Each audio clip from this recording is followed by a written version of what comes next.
Hi friends, మనం ఫ్రాక్షన్స్లో problems అన్నింటినీ కూడా చూసాం. తర్వాత పర్సంటేజెస్ స్టార్ట్ చేసుకొని series of problems and different types of problems చేస్తూ వస్తున్నాం. ఈరోజు ఒక మోడల్ ఏంటంటే the percentage of decrease or the percentage of increase. 70 is increased by 40%. Find the increase in number. The 70 అనే ఒక నెంబర్లో దానికి ఇంక్రీజ్ చేసాము. ఎంత ఇంక్రీజ్ చేసాము? Please look at the board of 40% of 70ని ఇంక్రీజ్ చేసాము.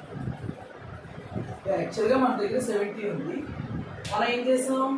ఆ 70కి 70లో 40% ఇంక్రీజ్ చేసాం.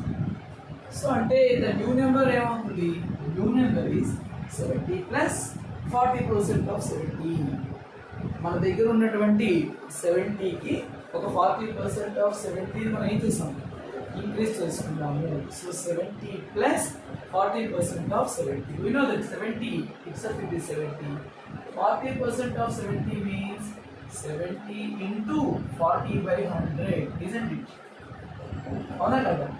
70 ప్లస్ 40% ఆఫ్ 70.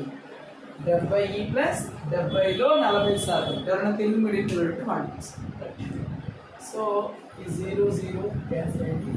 సో ఏమొచ్చింది మనకి? 70 ప్లస్ 7 4s are 20.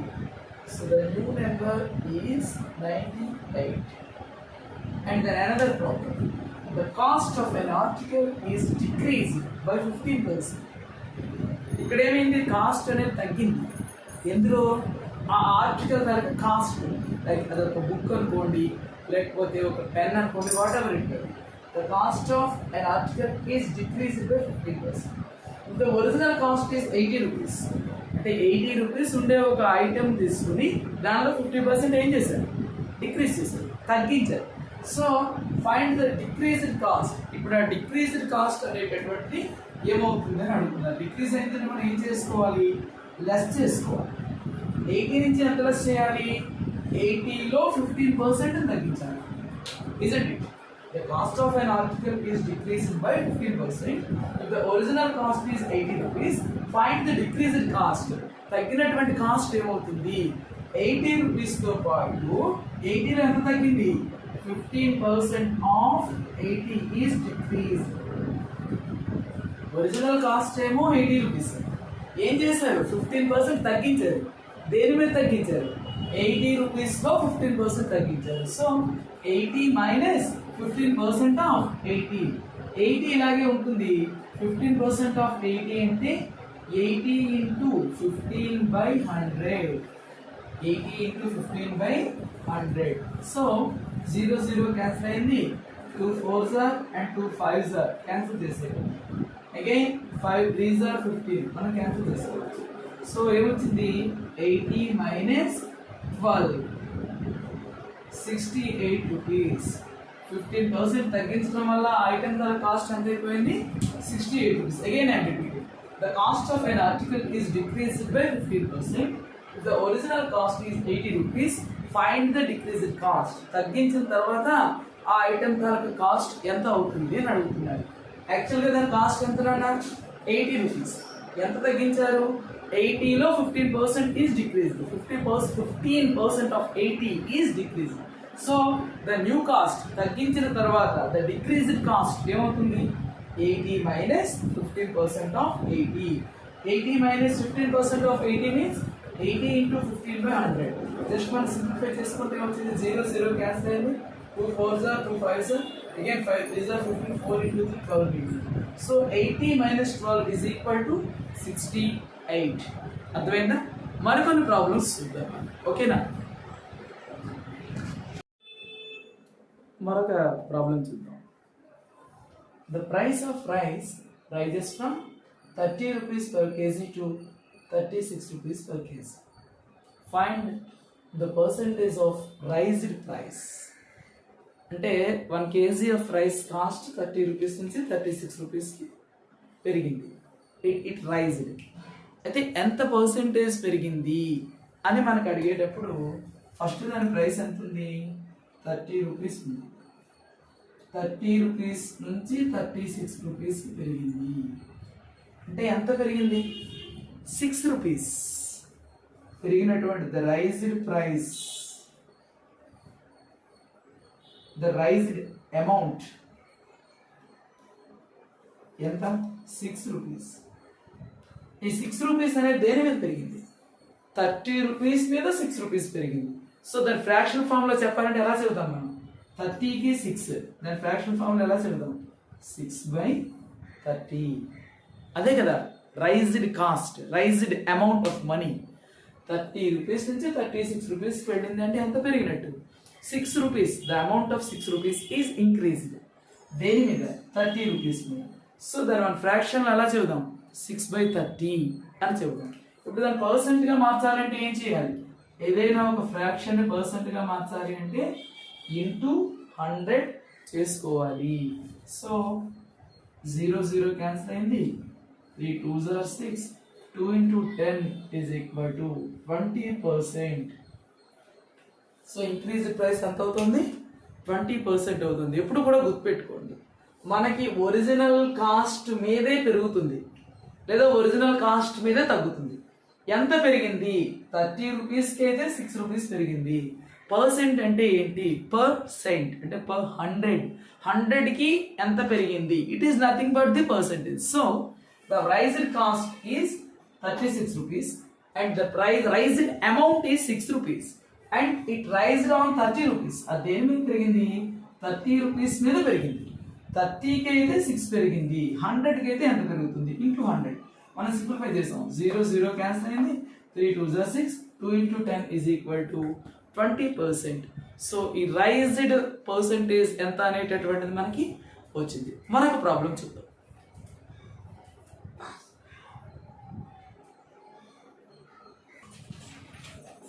మరొక మంచి problem. The population of a small locality was 4000 in 1979 and 4500 in 1981. By what percent had the population increased? దయచేసి just you can recognise that ఈ రెండు మన లెక్కకి ఎలాంటి సంబంధం లేవు, మన క్యాల్కులేషన్స్ హెల్ప్ అవ్వవు. అంటే 1979 అనే ఒక ఇయర్లో ఒక చిన్న లొకాలిటీకి ఉండే పాపులేషన్ ఇంతమంది ఉన్నారు. ఓ 2 yearsలో 4500 పెరిగింది. అయితే పెరిగినటువంటి పర్సెంట్ ఎంత? మన పాపులేషన్ ఎంత ఉంది? 4000 నుండి 4500కి పెరిగింది. అంతే కదా? పెరిగినటువంటి పాపులేషన్ ఎంత? The growth in population, the growth in population how much? 500. అంతే కదా? 4000 నుంచి 4500కి వెళ్ళింది అంటే ఎంత పెరిగింది? 500 పెరిగింది. ఈ 500 దేని మీద పెరిగింది? 4000 మీద 500 పెరిగింది. అయితే 100కి ఎంత పెరుగుతుంది అని అడుగుతున్నారు. అదే కదా పర్సెంట్ అంటే. దానికి ఫ్రాక్షన్ రాసాం. ఇప్పుడు ఉదాహరణకి 4000కి 500, దాని ఫ్రాక్షన్ వల్ల చెబుదాం. 500/4000. మీకు 50కి 49 మార్క్స్ వచ్చాయి అనుకోండి, మీ టీచర్ ఎలా వేస్తారు? 49/50. 49/50. 4000కి ఎంత పెరిగింది? 500 పెరిగింది. ముందు 4000 ఉండేది, 4500 అయింది. అంటే ఎంత పెరిగింది? 500 పెరిగింది. 4000కి 500 కాబట్టి 500/4000. దాని పర్సెంట్ గా మార్చాలి కాబట్టి into 100. So 10 4s and 10 50s. ఇంకా మనం సింప్లిఫై చేయొచ్చు. 2 2s 2 25s. సో 25/2%. దీన్ని మిక్స్డ్ ఫ్రాక్షన్ గా రాస్తే 12 2s 24. 12 and 1/2%. The growth in the growth percent, the increased percent of the population is 12 and 1/2%. అంతే కదా? 4000కి 500, 100కి ఎంత? ఇంటూ 100. దీన్ని సింప్లిఫై చేస్తే మనకి ఏమొచ్చింది? 25/2 వచ్చింది. దాన్ని ఇంకా మిక్స్డ్ ఫ్రాక్షన్ గా రాసుకుంటే 12 and 1/2% వచ్చింది. Let us see another problem. మీరు వీటన్నిటిని కూడా ఒకసారి జాగ్రత్తగా అబ్జర్వ్ చేయండి క్లాస్ని. ఆ ప్రతి ప్రాబ్లమ్ని కూడా వీలైతే మీరు నోట్ చేసుకోండి, వాటిని స్టడీ చేస్తూ ఉండండి. ఈ మోడల్లో ఏ ప్రాబ్లం వచ్చినా కూడా సాల్వ్ చేయడానికి ట్రై చేయండి. ఓకేనా? And another problem. The price of a scooter was 8,000 in 1975. అంటే ఈ ఇయర్లో చూడండి స్కూటర్స్ కాస్ట్లు ఎంత తక్కువ ఉన్నాయి. 8,000కి ఇప్పుడు బైసికల్ రావట్లేదు కదా, ఆ రోజుల్లో స్కూటర్ వచ్చేది అనమాట. The price of a scooter was 8,000 in 1975. It came down to 6,000 in 1981. 81కి వచ్చేసరికి ఆ స్కూటర్ కాస్ట్ ఏమైపోయింది, 8,000 నుంచి 6,000కి తగ్గిపోయింది. అంటే ఎంత తగ్గింది, 2,000 డిక్రీజ్ అయింది. Find the percentage, what percent had the price came down, ఎంత శాతానికి పడిపోయింది ఆ ప్రైస్ అని అడుగుతున్నారు. ప్రైస్ ఫస్ట్ ఎంత ఉండేది, 8,000 ఉండేది. 8,000 నుంచి ఎక్కడికి వచ్చింది, 6,000 రూపీస్కి వచ్చింది. అంటే ప్రైస్ ఏమైపోయింది, ఇట్ వాస్ డిక్రీజ్. ఎంత తగ్గిపోయింది, 2,000 తగ్గిపోయింది కదా. The decreased price, the decreased amount ఎంత తగ్గిపోయింది, 2,000 రూపీస్ తగ్గిపోయింది. ఇప్పుడు పర్సెంట్ కనుక్కోవాలి, ఇంత ముందే చెప్పాను. దేని మీద తగ్గింది, ఉన్న 8,000 మీద 2,000 తగ్గింది కదా. ఫస్ట్ 8,000 ఉండేది, దానికి 2,000 తగ్గింది, తగ్గి 6,000కి వచ్చింది. 8,000కి 2,000 తగ్గితే 100కి ఎంత తగ్గుతుంది, ఇది కదా మనం కనుక్కోవాల్సినటువంటిది. ఈ 3 zeros క్యాన్సిల్ అయిపోయాయి. 2 1s are 2 4s are and 4 25s are 100. So the decrease, the percentage of decrease is 25%. చూడండి ఎంత సింపుల్. ఫ్రాక్షన్స్ బాగా వస్తే పర్సెంటేజెస్ ఎంత సింపుల్గా ఉంటాయి. కాబట్టి ఇలాంటి మరికొన్ని ప్రాబ్లమ్స్ మనం చూద్దాం మరొకసారి. 8,000 నుంచి 6,000 తగ్గిపోయింది. ఎంత తగ్గింది, 2,000 తగ్గింది.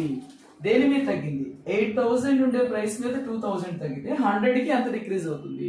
సో ఇంటూ 100 సింప్లిఫై చేసుకున్నాం. ఏమొచ్చింది మనకి, by what percent the price head came down అనేటప్పుడు 25% వచ్చింది. మరొక మంచి ప్రాబ్లం చూద్దాం. Another problem, the salary of Raghu is 62,500 rupees per month. If the salary is increased by 2.5%, find the new salary. What was his salary? 62,500. What was the increase of the salary? The percentage of increase in the salary is 2.5%. That means the amount of increase is 2.5% of 62,500. So 62,500 into 2.5 by 100. Simply I simplified this sum and I got 1,562 rupees and 50 paisa. So the new salary ఏమవుతుంది, ఈ salary మీద ఇంత increase అయింది. So దీన్ని తీసుకొచ్చి ఏం చేసుకోవాలి, మనం యాడ్ చేసుకుంటే ఆయనకు వచ్చినటువంటి న్యూ శాలరీ అనేది మనకి వచ్చేసింది. సో ఒరిజినల్ శాలరీ ఇంత, దానిలో ఇంక్రీజ్ 2.5 ఆఫ్ 62,500 సింప్లిఫై చేసి ఇది వచ్చింది. అంటే 62,500 ఇంటూ 2.500 చేసి ఇది వచ్చింది. సో దీనికి మనం తీసుకొచ్చి దీన్ని యాడ్ చేసుకుంటే the new salary is 64,062 rupees and 50 Paisa. It was the new salary. మరికొన్ని ఇలాంటి మోడల్స్ ఉండేటటువంటి సమ్స్ మనం చూద్దాం. మీరు మాత్రం అగైన్ ఐఎమ్ రిపీటింగ్ పిల్లలు, ఈ ప్రాబ్లమ్స్ని వీడియోస్ని చూస్తూ వీలైతే మేకే నోట్ చేసుకోండి. ఇలాంటి ప్రాబ్లమ్స్ మీ టెక్స్ట్ బుక్స్లో మీకు వచ్చేటప్పుడు ఏమాత్రం గాబరా పడకుండా సాల్వ్ చేసేటటువంటి ప్రయత్నం చేయండి. మరికొన్ని మంచి ప్రాబ్లమ్స్ మనం చూద్దాం.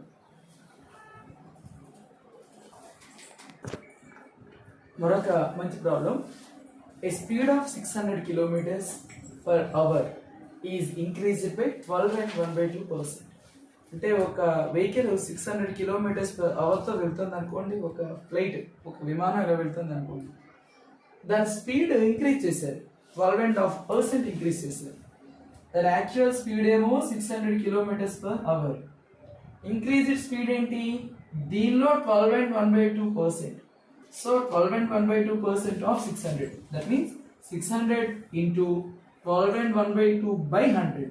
12.1/2 అంటే 25/2 by 100 it is into 1/100 అవుతుంది. 100 6 are 6, 2 3s are 6. ఈ రెండు సున్నాలు క్యాన్సిల్ అయ్యి 2 3s are 6. 3 into 25 means 75 kilometers per hour. ఇదేంటిది, increase in speed. So speed increased speed ఏమవుతుంది, మొదట 600 దానికి 75 కిలోమీటర్స్ పవర్ అనే 700 కిలోమీటర్స్ పర్ అవర్కి 75 కిలోమీటర్స్ యాడ్ అవుతుంది. 600 కిలోమీటర్స్ పర్ అవర్కి 75 కిలోమీటర్స్ పర్ అవర్ అనేది యాడ్ అవ్వడం వల్ల 675 కిలోమీటర్స్ పర్ అవర్ వచ్చింది. సో ఈ రకంగా the percentage of increase or the percentage of decrease, increase అయిన తర్వాత దాని కాస్ట్ ఎంత ఉంది లేదా దాని స్పీడ్ ఎంత ఉంది, అలాగే డిక్రీజ్ అయిన తర్వాత కాస్ట్ ఎంత ఉంది లేదా స్పీడ్ ఎంత ఉంది, పాపులేషన్ ఎంత ఉంది అనేటటువంటి ప్రాబ్లమ్స్ మనం చేస్తాం. మరికొన్ని మంచి ప్రాబ్లమ్స్ని మనం నెక్స్ట్ వీడియోలో చూద్దాం.